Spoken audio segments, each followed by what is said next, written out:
بسم اللہ الرحمن الرحیم۔ میرا نام فیضان اللہ ہے اور ہم قرآن پاک ترجمہ اور تفسیر کے ساتھ پڑھ رہے تھے۔ اس کے 30ویں پارے سے ہم نے سٹارٹ کیا تھا اور آج اس کی 23ویں صورت ہم سٹارٹ کریں گے، سورۃ العادیات۔ اس کے تمہیدی کلمات ہیں: سورۃ العادیات قرآن مجید کی ان 5 صورتوں میں 5ویں اور آخری صورت ہے جن کا آغاز ایک جیسے انداز میں بے درپے قسموں سے ہوتا ہے۔ اس فہرست میں اس صورت کے علاوہ سورۃ الصفات، سورۃ الذریات، سورۃ المرسلات اور سورۃ النازعات شامل ہیں۔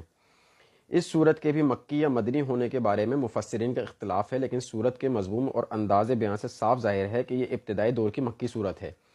اس صورت کے آغاز کے قسموں کے بارے میں تمام مفسرین کا اجماع ہے کہ ان میں گھوڑوں کا ذکر ہے۔ بسم اللہ الرحمن الرحیم۔ والعادیات دبحن، قسم ہے ان گھوڑوں کی جو دوڑتے ہیں ہانپتے ہوئے۔ فالموریات قدحا، پھر وہ سم مار کر چنگاریاں نکالتے ہیں، یعنی جب سرپٹ دوڑتے ہوئے گھوڑوں کی سم کسی پتھر وغیرہ سے ٹکراتے ہیں تو ان سے چنگاریاں نکلتی دکھائی دیتی ہیں۔ فالمغیرات صبحا، پھر وہ علی الصبح غارت گری کرتے ہیں، یعنی اس آیت میں گھوڑوں کی خصوصی صفات کے ساتھ ساتھ زمانہ جاہلیت کے عرب تمدن کی جھلک بھی دکھائی دیتی ہے۔ اہل عرب جب لوٹ مار یا قتل و غارت کے لیے کسی قبیلے پر حملے کی منصوبہ بندی کرتے تو اس کے لیے علی الصبح منہ اندھیرے کے وقت small hours of the morning کا انتخاب کرتے تھے۔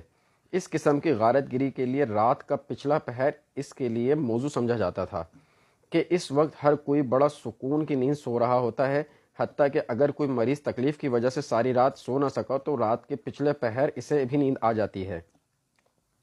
فَأَثَرْنَ بِهِ نَقْعًا، پھر وہ اس سے گرد اڑاتے ہوئے جاتے ہیں۔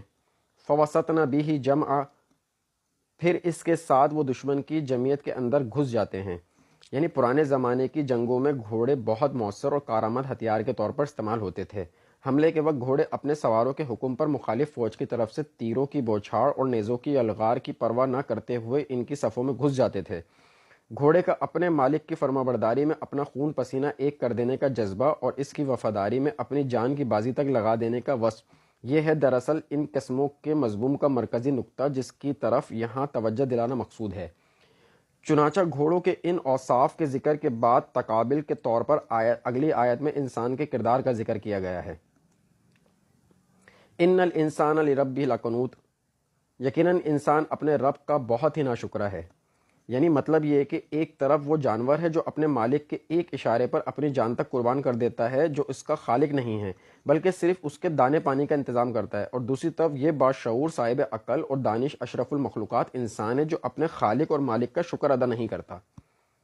وَإِنَّهُ عَلَى ذَلِكَ لَشَهِيدٌ، اور وہ خود اس پر گواہ ہے۔ مطلب یہ ہے کہ وہ